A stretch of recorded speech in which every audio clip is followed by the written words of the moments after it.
Maliban po dito sa sinabi ni Governor Chavit Singson, sabi ng isang commentary, hindi daw bababa si Marcos, no? Well, that is your opinion, pero the way things are looking at now, nasa panic mood si Marcos. At nadagdagan pa ito ang nervyos niya nang lumantad si Governor Chavit Singson kahapon. At mahigit 100 na mga retired generals, take note, retired generals na respetado ang kumikilos at magmamarcha. At dati, walang imik at tahimik itong Roman Catholic Church. Bagamat makipot at makitid ang kanilang panawagan, nagsasalita sila. And Richard Dumuan, kahit ano pang pananaw mo, the fact that Marcos did not proceed with his travel to attend the earlier scheduled United Nations General Assembly meeting in New York sa Estados Unidos, hindi siya natuloy, nag-aalangan siya at hindi na niya ipinagpatuloy ang biyahe. Indicators yan na nagpapanik siya. Natatakot siya, baka wala siyang balikang gobyerno niya. Martin Romualdez and his cohorts of the gang of syndicates na mga kongresistang magnanakaw at mga buaya. Si Marcos pala mismo at ang anak niya, according kay Manong Chavit Singson, ay direktang nai-involve sa mga kontratista kagaya ni Diskaya. And most likely, hindi po malayo na ang operatiba ni Marcos at ni Sandro, sinanay niya. Ang kontrobersyal at notorious sa kasindikatuhan ng mga kontrata, itong Diskaya couple, 4 na mga kumpanya nila, kontraktor nila Sandro Marcos at na mga proyekto nila Bongbong Marcos na infrastructure projects, including flood control project sa Ilocos Norte. Tumakas na yon. Isa po yon sa mga core group ni Martin Tambaluslos sa pagkakaroon ng sindikato ng mga budget na nagresulta sa pandarambong ng kaban ng bayan. No? Dapat habulin ito ni Marcos Jr. Kung totoo na hindi po niya pinagtatakpan at pinapalusot ang mga sindikatong mga leaders at grupo ng gang ni Martin Romualdez. Ayan. Ayusin ko lang muna ang cellphone at tabingi ang aking holder. Ayan. I hope it's okay na. Mga kababayan, let's start! Kahapon po, I was not able to go live sa Club Filipino. The Club Filipino is a very historic event place, no? Dahil dyan po nagaganap ang mga malalaking pagsisiwalat o kaya mga historical na mga events, no, kagaya ng panunumpa noon ni late President Corazon Aquino nang siya po ay sumama sa pagkilos ng mamamayang Pilipino para hindi kilalanin ang pandaraya na resulta noon sa snap elections in February 1986. Diyan po siya nagsumpa sa loob ng Club Filipino na yan. Ano? It's an exclusive club area dati sa panahon po ng American occupation sa San Juan Green Hills area po ito. No? Mahina yung globe signal kahapon doon sa area ko. I'm using Globe Line. Ano? Yung smart ko naman hindi nakaka-upload ng aking mga live. So I was not able to join live. But I was there sa pagsisimula ng mga media revelations na ginawa po ni former governor ng Ilocos Sur, Governor Chavit Singson, a very controversial and a very polarizing figure kapag siya po ay tumaya sa mga iskandalong pangpolitika. Naalala pa natin, he was the whistleblower mainly doon po sa tinatawag na Wettingate scandal involving former President Joseph Estrada. At nireveal niya na monthly hindi bababa sa mga 50 to 100 million pesos ang nakokolekta na iipon ni Joseph Estrada mula sa mga kutong sa sugal. At isa siya sa mga nagpatotoo na in the inner circle of Joseph Estrada po ay nandyan po ang mga paghahatid ng pera. In fact, two of those na mga nasa gambling lord, wetting lord, na ngayon ay nagbagong buhay na, nakausap ko po na naghatid talaga sila noon sa bahay ni Joseph Estrada. And the rest became history. Napalayas po sa poder si Joseph Estrada, not so much because of big time na pandarambong sa aktual at direktang pundo ng ating mga mamamayan, kagaya ng nagaganap ngayon kay Marcos Jr., but because more of the scandal na ginamit po ni former President Erap Estrada o Joseph Estrada ang kanyang poder at kapangyarihan bilang Pangulo ng Pilipinas para maghuthot ng mga pangungutong sa sugalan. Ayun. So si Manong Chavit Singson was a central figure acting as a whistleblower noon during the time na nagkaroon kami noon ng Erap Resign Movement. Kahapon, nandun siya sa Club Filipino at mayroon pong mga ipinahayag si Governor Chavit Singson na talaga namang nagkukonfirma o nagdadagdag doon sa pagpapatotoo na ang punong salaring kriminal bilang mga mastermind. Kung bakit po nagkaroon ka Eric, si Dong congressman namin dito, tumakas na si Dong Gonzales El Monge. Nagtago na sa Amerika yata, no? At dapat nga yan ay habulin din ng Anti-Money Laundering Council at bawiin ang mga nakaw na yaman nila o mga hindi may paliwanag na kayamanan at sila ay ikukulong dapat. Ano? Mga kababayan, malinaw ang aking punto dito. Hindi lalabas po sa publiko si Manong Chavit Singson at the stage right now na may edad na po siya, hindi naman may pagkakaila, pwede na rin po siyang sana ay nanahimik na lang o kaya pinili niya na lang na wag nang makialam. But he did not. He did not, no, mga kababayan, no? Hindi ko muna maggrita ang mga o mabasa para ang mga messages nyo para hindi maputol yung ating flow of discussion. Okay? Please understand sa mga suki at mga supporters at tagapagtaguyod ng Ka-Eric Celis YouTube channel at ng Ka-Eric Jeff Celis Facebook Live. So bakit lumabas si Manong Chavit Singson? Ano po ang kanyang mga ibinunyag? No? Actually, alam ko na po ang mga ilang sasabihin niya sapagkat there were already 2 meetings.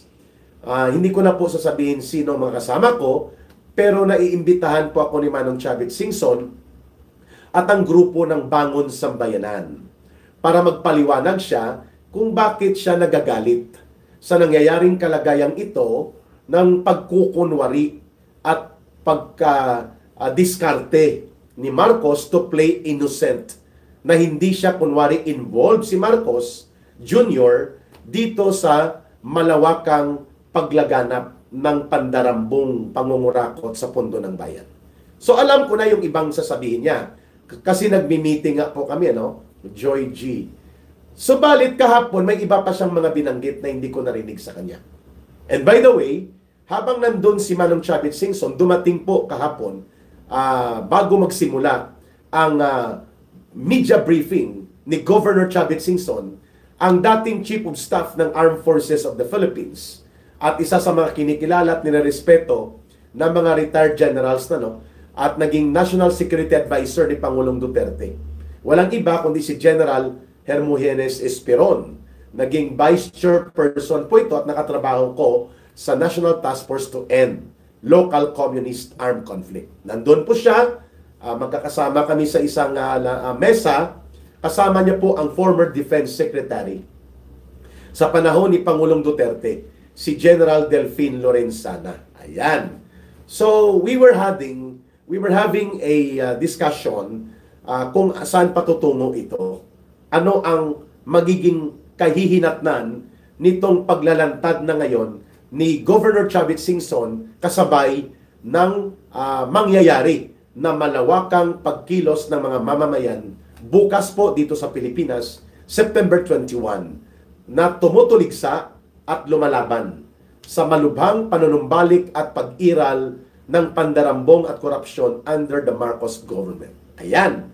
So sasabihin ko rin mamaya towards the end, before po tayo magtapos ng ating live, ano po yung mga napag-usapan namin nila General Hermogenes Esperon, the former National Security Advisor of former President Duterte, and kay General Lorenzana, the former Defense Secretary ni Pangulong Duterte din. Okay.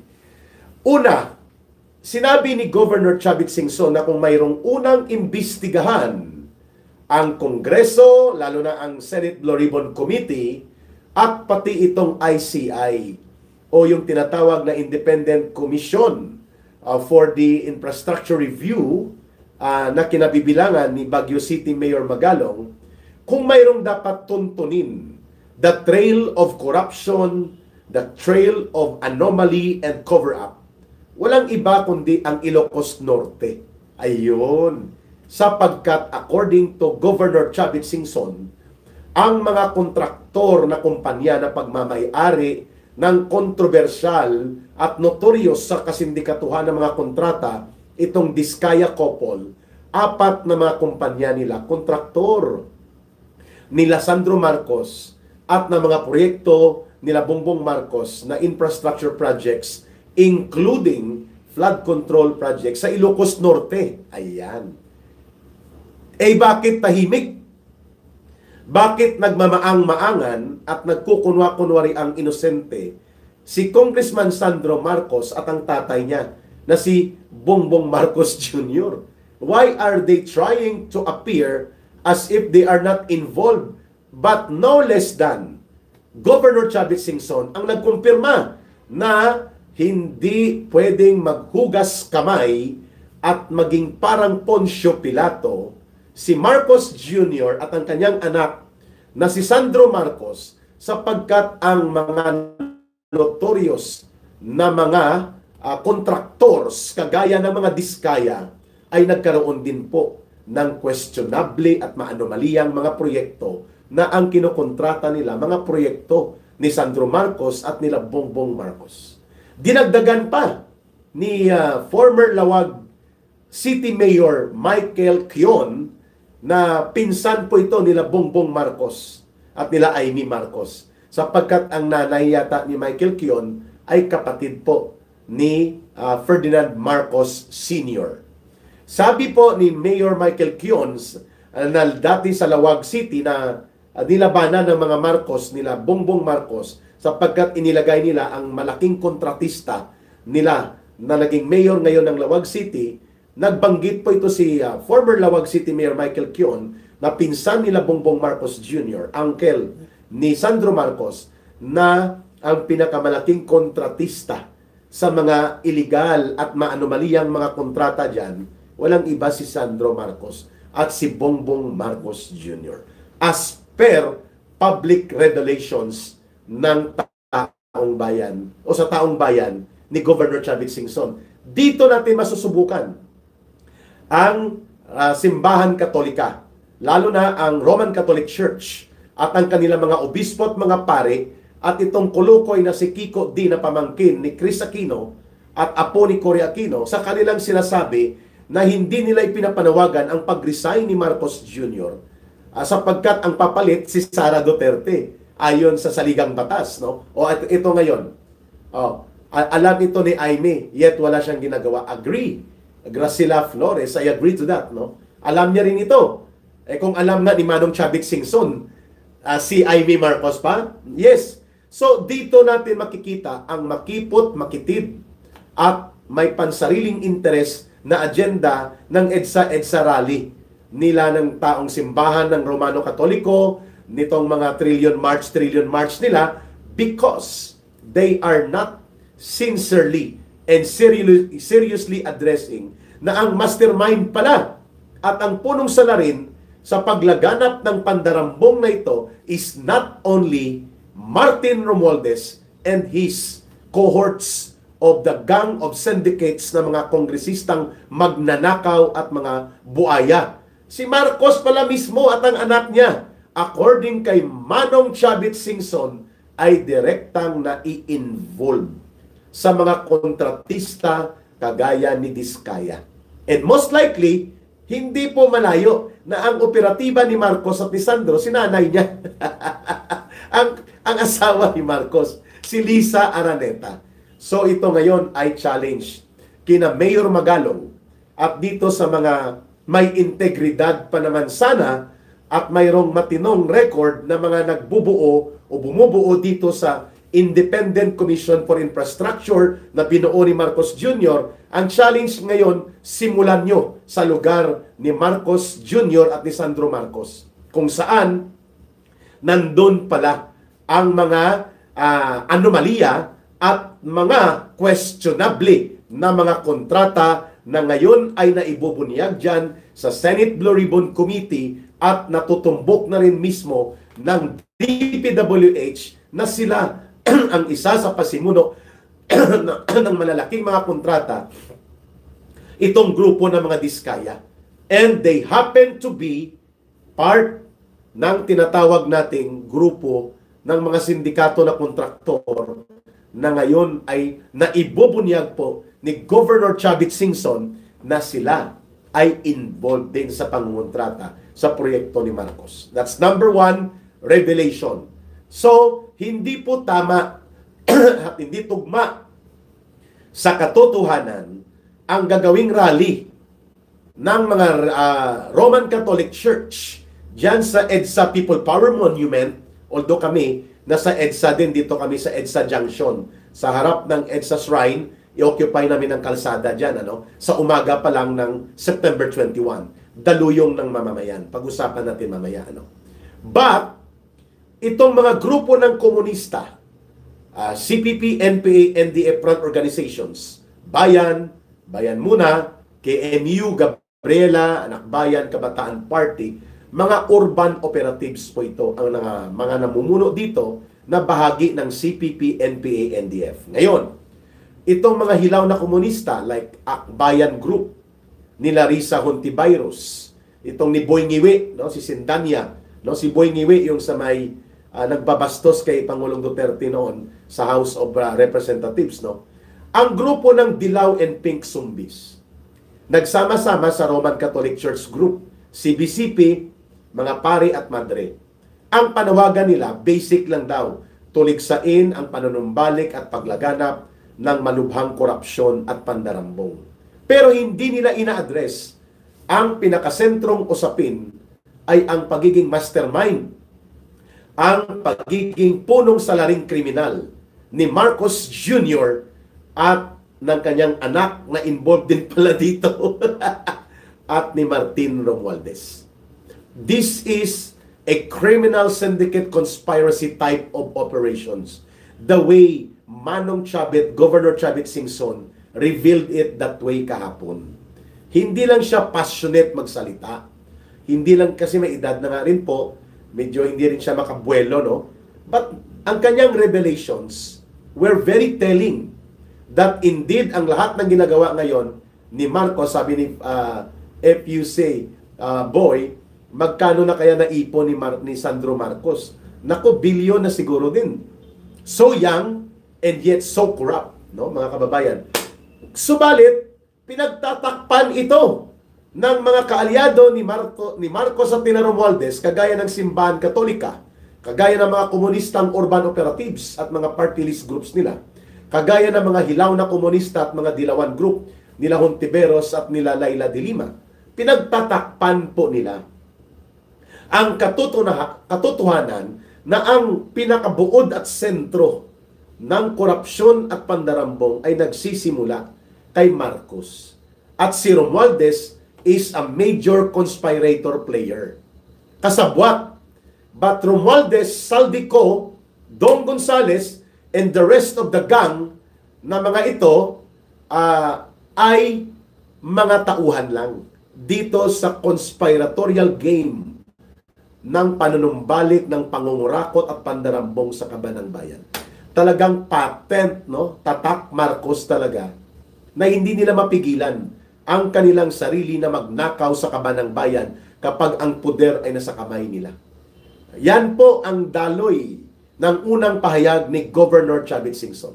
Pangalawa, maliban sa pagkakabunyag na ang mastermind at konektado sa malalaking mga maanomalya at sindikatong kontraktor kagaya ng mga Diskaya ay walang iba, hindi lamang si Romualdez at sina Saldico, kundi pati si Marcos Jr. at si Sandro Marcos. Ito pa, binanggit po ni Governor Chavit Singson na napakadelikado ng isang gobyerno na ang presidente na umahawak nito ay walang isang salita at manggagamit. Manggagamit, yun po ang budol. Yun po ang description ni Manong Chavit Singson kay Marcos. Wala pa pong final decision until today ang Iglesia ni Cristo El Monte. Mga kababayan, but they are closely watching. We have heard na baka pumunta si Senator Marcoleta, though he may not be representing officially the Iglesia ni Cristo, but the fact that he is open to join itong Occupy EDSA dyan sa EDSA Shrine na panawagan ng Bangon Sambayanan at Marcos Resign Movement or Marcos Alis dyan, that is a statement already that the Iglesia ni Cristo are closely and seriously monitoring how the events will unfold, lalo na sa pagsambulat ng malakihang pagkilos sa September 21 at ang nangyaring pagbubunyag kahapon ni Governor Chavit Singson sa Club Filipino. Maganda pong pangalawang punto, no? Tahimik na rin naman ng INC, no? Hindi po sila tahimik. Nagmamasid sila. They are planning to have some actions. Ang pagkakuha ko, kapag dumagsa at hindi na mapigilan ang agos ng tao na nagpoprotesta at nananawagan na palayasin na sa poder si Marcos, the Iglesia ni Cristo, I think, are on standby to join the people. Ayan. Yeah. Sama po. Si J.J. Suarez, si Manex Dalipi, si Garjola, mga operatiba sa conspiracy o plunder po yan ni Marcos. Okay. Mahalaga po ang pinuntuhan ni Manong Chavit Singson na napakadelikado ng ating bansa o ng isang gobyerno na ang namumuno ay walang isang salita. Yan! At manggagamit o mambubudol. Ay sabi ni Governor Chavit Singson, hindi ko naman siya tutulungan bilang maging presidente sapagkat na kay Sara Duterte ang desisyon noon ng mga League of Mayors. Sapagkat on the leading front line si Sara Duterte as early as October and November, as early as September and July of 2021. May COVID pa na umiiral. Pero dahil lumapit si Senator Amy Marcos na kiusap, kahit man lang bilang Vice President, tulungan daw na manalo si Bongbong Marcos Jr. So it was Amy Marcos started it all. Kagaya din po sa paglapit kay Sara Duterte at kay Pangulong Duterte, it was Amy Marcos na tumulong para idugtong siya. It was not Bongbong Marcos. It was not Lisa Araneta na dumudugtong sa mga key figures upang magkaroon ng malawak na politikang suporta ang kandidatura ni Marcos noong 2022. It was Amy Marcos. So dahil po dyan ay tinulungan ni Manong Chavit Singson. At ngayon, nang matapos ng pagtulong, kung ako mag-estimate, hindi man yan sinabi ni Manong Chavit, maybe Chavit Singson spent a fortune of around 400 million pesos para tulungan si Bongbong Marcos Jr. na manalo. Paggamit ng eroplano, lahat, no? 4 na eroplano, pinagamit kay Bongbong Marcos, no? Maggie C. Maraming salamat sa pagpapakulay mo, Maggie C. Deeply appreciated po ni Ka Eric. Malaking tulong po yan. Okay? Maraming salamat. God bless you. No? Pangalawa, maliban po dito sa sinabi ni Governor Chavit Singson, sabi ng isang commentary, hindi daw bababa si Marcos, no? Well, that is your opinion, pero the way things are looking at now, nasa panic mood si Marcos. At nadagdagan pa itong nervyos niya nang lumantad si Governor Chavit Singson kahapon. At mahigit 100 na mga retired generals, take note, retired generals, na respetado ang kumikilos at magmamarcha. At dati, walang imik at tahimik itong Roman Catholic Church. Bagamat makipot at makitid ang kanilang panawagan, nagsasalita sila. And Richard Dumuan, kahit ano pang pananaw mo, the fact that Marcos did not proceed with his travel to attend the earlier scheduled United Nations General Assembly meeting in New York sa Estados Unidos, hindi siya natuloy, nag-aalangan siya at hindi na niya ipinagpatuloy ang biyahe. Indicators yan na nagpapanik siya. Natatakot siya, baka wala siyang balikang gobyerno niya. Klaro yan, no? So, it does not matter overnight, no? Hindi po yan mangyayari sa isang gabi, no? Whatever it is, no? Sabi dito may nagko-comment, no? Bimbo! Thank you din, Bimbo Hernandez, for pagpapakulay. May nag-comment dito, gambling lord yan si Chavit Singson. It does not matter. What matters ay ang kanyang mensahe kung tumutugma sa totoong karanasan, aktual na pangyayari, at tunay na pagtutugma ng mga nabubunyag. It does not follow, no? Gambling lord na siya noong binunyag niya si Erap Estrada, but people believed him. And people stood up against Joseph Estrada, and Joseph Estrada went out from power. Di ba, mga kababayan? Parang sinabi na rin po natin na kapag ang isang sex worker o prostituted woman ay ginahasa ni rape, at kapag nagreklamo siya, hindi na siya pwedeng paniwalaan dahil sex worker siya. Wrong. Ang katotohanan ay katotohanan. Ang pagbubunyag ay pagbubunyag. The test of truth is into the congruence of reality and actual events. Kahit sino pa ang nagsasabi. So parang sinabi nyo na rin, huwag paniwalaan si Ka Eric, dating rebelde yan eh. At kalbo. Di po ba? Kung dating rebelde ako at nagbagong buhay at nagbagong konsyensya at nagbagong puso ako, ibig sabihin po, ang aking redemption ay para sa mas higher moral calling. Ayun. Hindi para sa personal ko lang na interest. No? Thank you dun sa nagsasabing sasama sila dito sa EDSA Shrine, Occupy EDSA, 8 o'clock in the morning, September 21. So number 2 point po ni Governor Chavit Singson habang nininervyos si Marcos ngayon sa Malacanang is hindi dapat paniwalaan o dapat pang sumuporta sa ginagawa ni Marcos sapagkat ito lahat ay para sa interes niya. Sabi ni Remember the Tight Ones, magkano bigay sa'yo? Bakit may bibigay ka?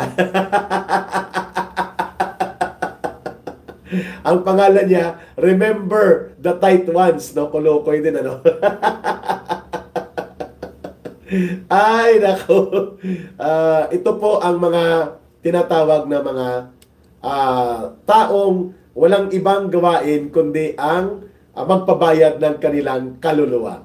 Ayan, hayaan nyo na yan. 1 million per month daw si Ka Eric, sabi niya. Bakit hingi ka? Anyway, we can never please people. Pero tama po yung binabanggit ni Manong Chavit Singson na ang isang presidente na hindi matino ang takbo ng pag-iisip at sinungaling ang kanyang mga ginagawa at mga pinagsasabi ay hindi dapat pagkatiwalaan. When you are a leader, mahalaga po ang iyong paninindigan dapat. Ano? Thank you for your funny... Tuwang-tuwa si no? Itong sumbi na salamat sa pakikinig mo, ha? Kahit sumbi ka, ibig sabihin walang utak ang sumbi. So kung ano lang po ang pumasok na ihip ng masamang hangin, doon po papunta ang sumbi. Nakikinig siya sa atin. Ay, nako. Mga ligaw na kaluluwa na nakikinig dito kay Ka Eric. When a president continues to make lies, pagsisinungaling. Halimbawa, sabi ni Manong Chavit Singson, tama siya dito.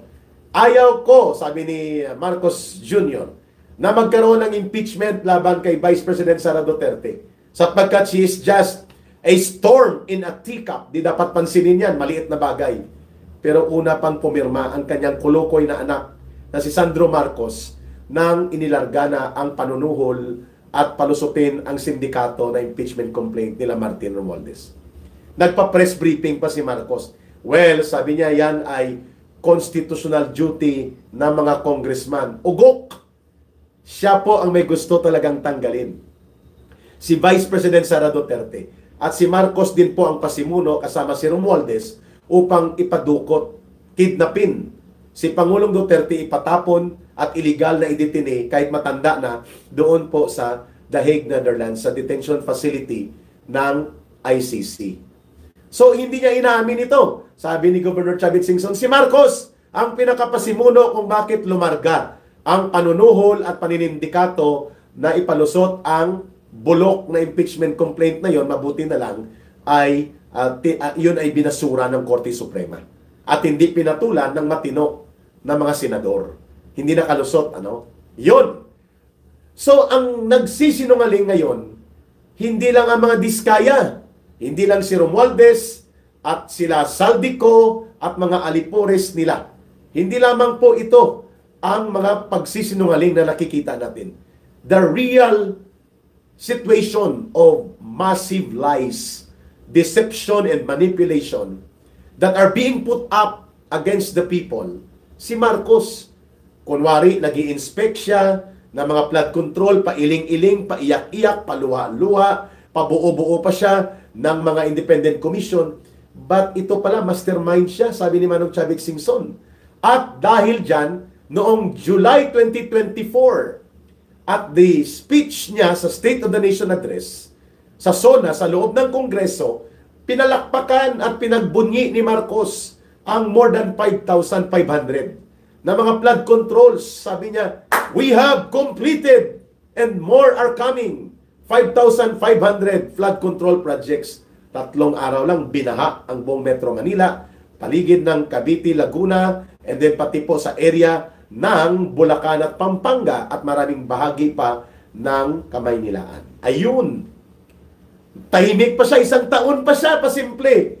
Sa flood control projects ito And then ang kanyang DPWH secretary, itong sindikato din na si Manny Bunuan, ay nagsabi pa na kami ay maayos na nagpapatupad ng flood control projects. We have completed 9,000 flood control projects. Yun, sumambulat ulit ang kalangitan, bumaha ng malawak at pati na ang mga sinasabi nilang flood control projects ay hindi makita. Napilitan si Marcos na aminin na 70% halos sa 1.4 trillion pesos ghost projects o kaya sinindikato. And we're looking at around 800 billion. Take note, 800 billion pesos ang ng grupo. Akala nila, maniniwala tayo, na grupo lang ni Romualdez, ni Saldico, at ng mga kawakan na kongresista ang nagnakaw at mga sindikato sa DPWH at sa mga kontraktor na kriminal. 800 plus billion pesos, ninakaw talaga. Yun pala involved at pasimuno si Marcos. We're talking of 800 billion pesos as minimum to as high as 1 trillion pesos. My goodness! Yan po ay mismo paniniwalang may batayan sa kanyang karanasan na nakikita ni Governor Chavit Singson at kaya siya lumabas kahapon dyan sa may Club Filipino. Sinungaling, manipulator, at diskartidor.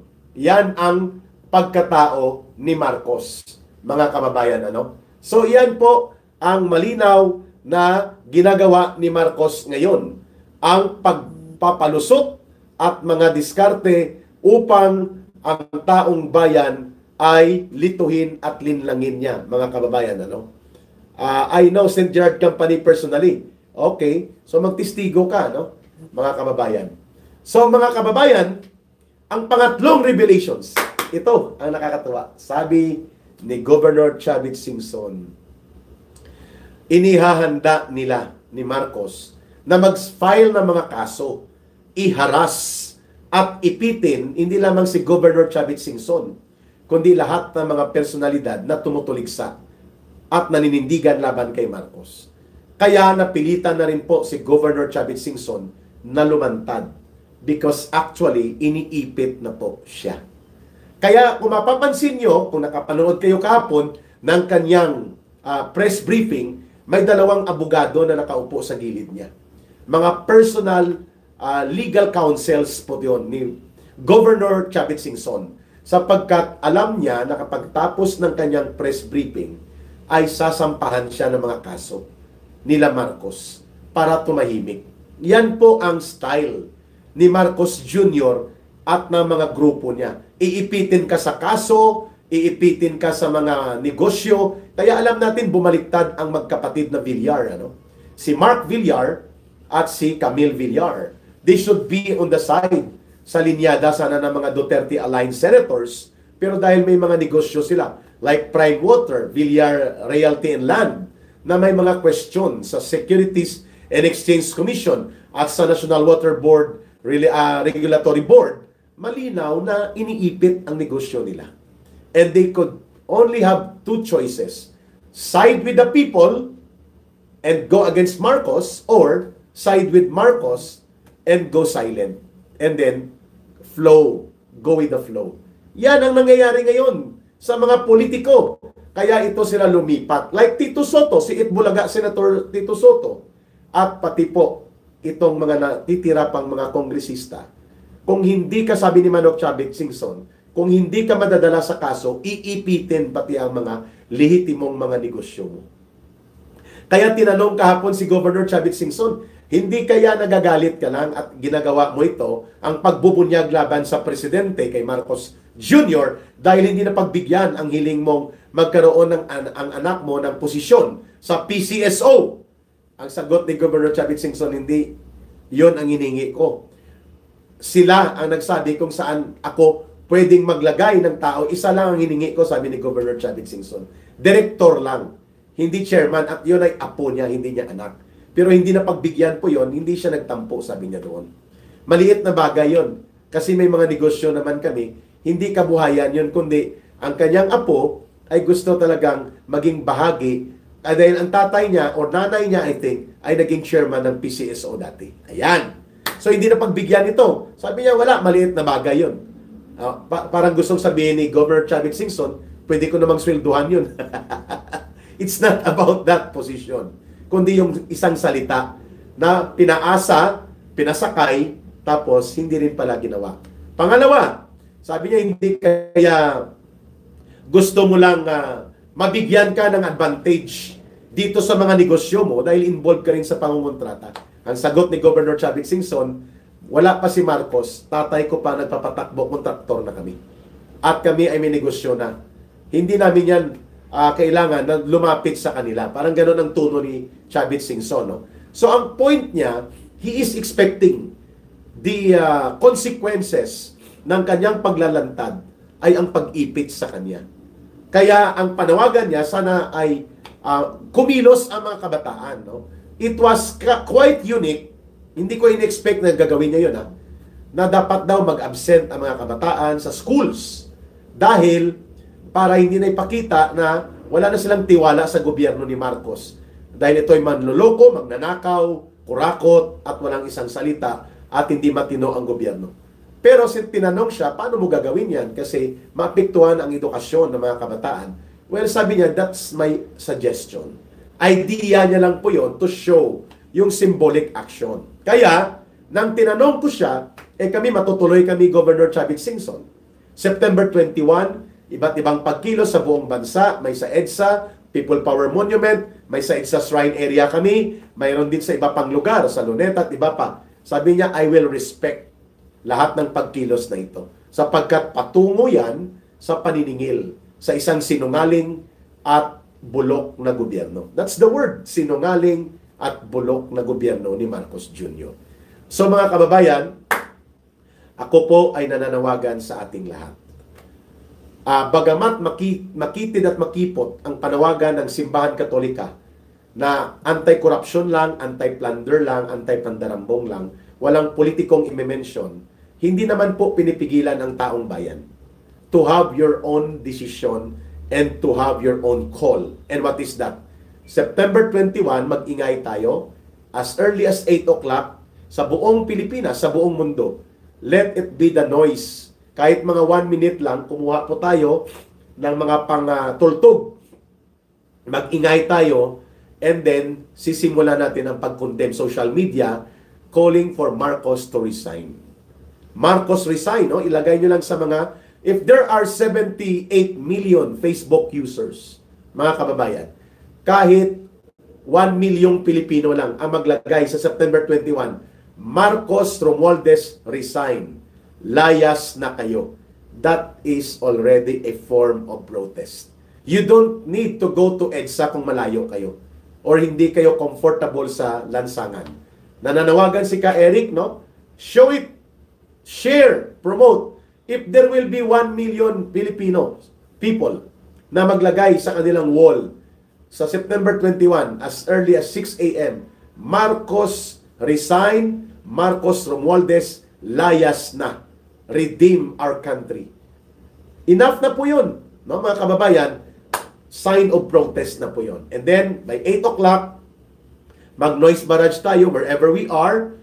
Kung gusto nyong pumunta sa public plaza, magtipon-tipon, ipanawagan ng September 21, araw ng pagkagalit, araw ng paniningil, araw ng pagpapalayas kay Marcos Jr. at kay Romualdez. Ayan. So, kami naman po sa Metro Manila, mga as early as 7 a.m. magtipon-tipon na kami dyan sa may EDSA Junction Ortigas near Robinson's Galleria, near and beside the EDSA Shrine. And then we're expecting that retired generals and retired senior officers of the Philippine Military Academy graduates at iba pang mga officers, ROTC, Officers Candidate School, at iba pang mga komisyon na mga naging bahagi ng Armed Forces of the Philippines at Philippine National Police.